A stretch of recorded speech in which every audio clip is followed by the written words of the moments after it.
Hai, apa kabar? Setelah sebelumnya kita membahas jaringan tumbuhan, kali ini kita akan membahas jaringan yang terdapat pada hewan dan manusia, yaitu jaringan epitel. Jaringan epitel berasal dari kata epi, artinya luar.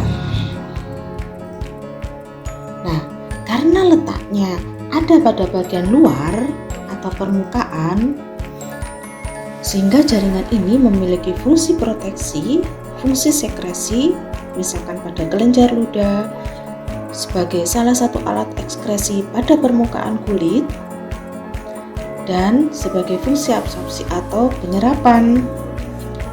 Nah, kalau kita amati dari susunan sel yang menyusun jaringan epitel, kita bisa tahu bahwa ciri-ciri dari jaringan epitel adalah selnya tersusun rapat, mengandung saraf namun tidak mengandung darah.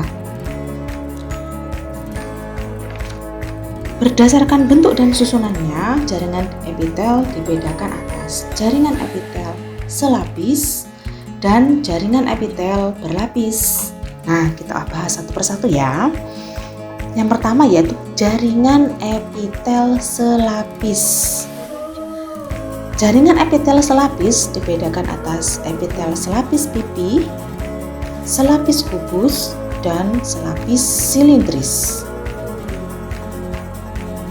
Nah, apa beda dari ketiganya? Pada jaringan epitel selapis pipi memiliki fungsi dalam proses difusi dan filtrasi. Letak jaringan ini di dalam tubuh, karena itulah hanya selapis, misalkan pada alveolus, pembuluh darah, selaput pembungkus jantung atau perikardium. Ada juga pada bagian selaput paru-paru atau pleura. Nah, kalau fungsi filtrasinya misalkan pada kapsula Bowman pada ginjal untuk proses penyaringan. Yang kedua, ada jaringan epitel selapis kubus dengan fungsinya proteksi, absorpsi, dan sekresi. Banyak ditemukan pada kelenjar. Jaringan ini bisa kita jumpai pada kelenjar keringat, kemudian pada saluran nefron ginjal, dan bisa kita temukan juga pada kelenjar saliva. Jaringan epitel selapis silindris memiliki fungsi yang sama dengan jaringan epitel selapis kubus, yaitu sebagai fungsi proteksi, fungsi absorpsi, dan fungsi sekresi. Namun, jaringan ini bisa kita jumpai mulai dari lambung sampai dengan usus. Nah, konsep ini ya yang harus kalian pahami, bahwa pada jaringan epitel selapis pipi itu memiliki fungsi difusi dan filtrasi dengan bentuknya yang selapis pipi tipis, misalkan pada selaput pembungkus jantung, pada pleura. Sedangkan pada pipi kubus dan silindris dengan fungsi yang sama namun letaknya yang berbeda. Nah, selanjutnya kita akan membahas tentang jaringan epitel berlapis. Sama halnya dengan jaringan epitel selapis, jaringan ini juga dibedakan atas epitel berlapis pipi, jaringan epitel berlapis kubus, jaringan epitel berlapis silindris, dan jaringan epitel berlapis transisional.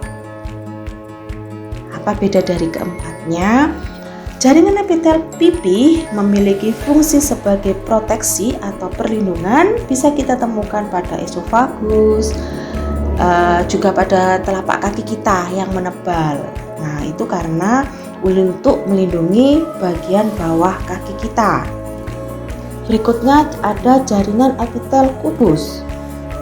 Fungsi dari jaringan ini yaitu menghasilkan zat atau fungsi sekresi, banyak ditemukan pada kelenjar susu, menghasilkan susu, pada kelenjar keringat untuk menghasilkan tentu saja keringat yang mengandung lemak, kemudian pada bagian testis, fungsinya itu apa? Yaitu menghasilkan sel sperma dan hormon testosteron.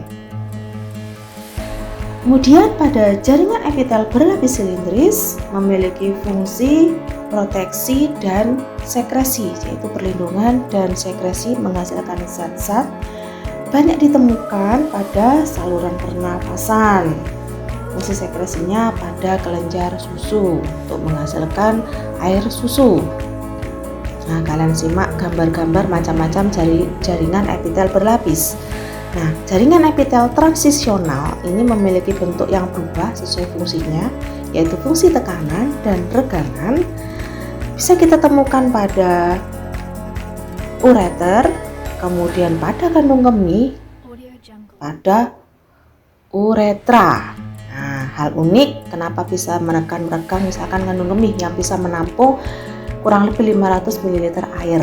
Jadi konsep penting kamu pahami, jaringan PP fungsinya proteksi, kubus sekresi, silinders itu gabungan dari proteksi dan sekresi, dan yang paling unik saya kasih warna yang berbeda yaitu transisional, fungsi tekanan dan regangan.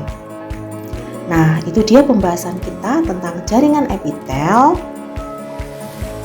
Silahkan simak video berikutnya yang linknya sudah saya cantumkan pada deskripsi video ini dengan judul jaringan hewan yang akan membahas tentang jaringan ikat. Jangan lupa untuk like dan share video ini serta subscribe channelnya. Terima kasih.